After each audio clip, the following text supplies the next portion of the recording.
सबसे बड़ा है जज यहाँ बैठा, इससे बड़ा न्यायाधीश नहीं।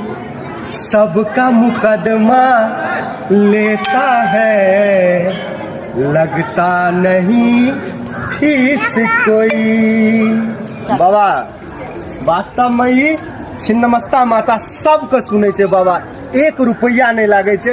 हे दर्शक भगवान आरु को कहि दह, भक्तजन सबके कहि दह तू अपना मुखारबिंद से जे एते और एठना दर्शन करते। माने जते संसार में पुरुष नाम के छै भगवान एकेटा है, जते महिला छै उ माता एकेटा है। अनेक अनेक समय में अनेक अनेक अपन रूप धेर के संसार के बचेने छै, सृष्टि करने छै।